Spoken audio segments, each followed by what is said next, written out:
লজ্জার মাথা খেয়ে যখন ছাত্রীর মায়ের কাছ থেকে মাসের অগ্রিম বেতনের টাকাটা চাইলাম, ছাত্রীর মা আমার দিকে কিছু সময় তাকিয়ে কী যেন ভাবলেন। তারপর রুমের ভিতরে গিয়ে কিছু সময় পরে চকচকা 500 টাকার 3টি নোট হাতে নিয়ে এসে আমার হাতে ধরিয়ে দিয়ে বললেন, এতে কি হবে? বেতন 2000 টাকা, তার মধ্যে 500 টাকা কম দিয়ে এই কথা বলার মানে কি? পানির মধ্যে অর্ধেকখানি চুবিয়ে রেখে শাস্তি দেওয়া একই কথা। কিন্তু তবুও আন্টির সামনে হাসি মুখ করে, জি আন্টি, চলে যাবে। আন্টি কিছু না বলে কিচেনের দিকে চলে গেল। আমি তন্নিকে পড়ানো শুরু করলাম। আমি আনিকা, এবার বিবিএ 2য় বর্ষতে উঠেছি, অ্যাকাউন্টিং নিয়ে পড়ছি। ছোট থেকে স্যার সকল বলতো, তোমার মাথা অনেক ভালো মা, তুমি চেষ্টা করো, ভবিষ্যতে কোনো ভালো জায়গায় চান্স পাইতে পারবা। আমি তখন স্যারদের কথাতে হাসি মাখা মন নিয়ে বাড়িতে ফিরে আম্মুকেও স্যারদের করা প্রশংসামূলক কথাগুলো শোনাতাম। আম্মা আমায় অনেক আশা দিলেও বাবা বলতো, মাইয়া মানুষ, অত পড়ন লাগবো না, অত পড়নের দরকারও নেই। আমি তখন মন খারাপ করে ঘর থেকে বের হয়ে আসতাম। পুকুর তলায় বসে বসে কিছু সময় কান্না করতাম। তারপর স্যারদের কথা মনে করে মনে জোর পেতাম। তখন ভাবতাম, বাবা যা বলার বলুক, আমি পড়বই, আর যেভাবেই হোক ভালো জায়গাতেই পড়ব। ছোট থেকে জেদে টইটম্বুর হয়ে জন্ম নিয়েছিলাম। আম্মু মাঝে মাঝে বলতো, মা, মাইয়া মানুষের অত রাগ মেজাজ জেদ ভালো না। তারপরও আমরা গরিব মানুষ আম্মা।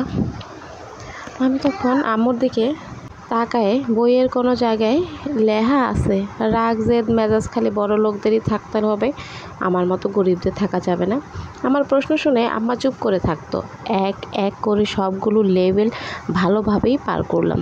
এসএসসিতে গোল্ডেন A+ আসলেও ইন্টারে গিয়ে মাত্র 4 পয়েন্টের জন্য A+ আসলো না। মনটা খারাপ ছিল, কিন্তু তারপর আলহামদুলিল্লাহ বলেছিলাম। এরপর নামলাম আসল যুদ্ধে, মানে ভর্তি যুদ্ধ। আমার ফ্রেন্ডস সকলে ভালো জায়গায় কোচিং শুরু করলেও আমি করতে পারলাম না টাকার অভাবে।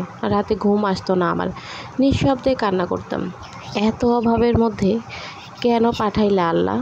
শুধু ভাগ্যকে দোষ দিতাম। পুরাতন লাইব্রেরি থেকে একটা পুরাতন বই কিনে পড়তে শুরু করলাম, কিন্তু পরেও কোনো লাভ হলো না। ঢাকা ইউনিভার্সিটিতে ফর্ম ওঠানোর লাস্ট ডেটটাও শেষ হয়ে গেল। আমি টাকা জোগাড় করতে পারিনি। জাহাঙ্গীরনগরটা তুলতে পারলেও গাড়ি ভাড়া না থাকায় এক্সাম দিতে যাইতে পারলাম না। ওই দিন এতটাই রাগ হয়েছিল যে বাবাকে সরাসরি বলেছিলাম, এক মাইয়ার জন্য কয়টা টাকা জোগাতে পারো না, জমা দিছিলা কেন?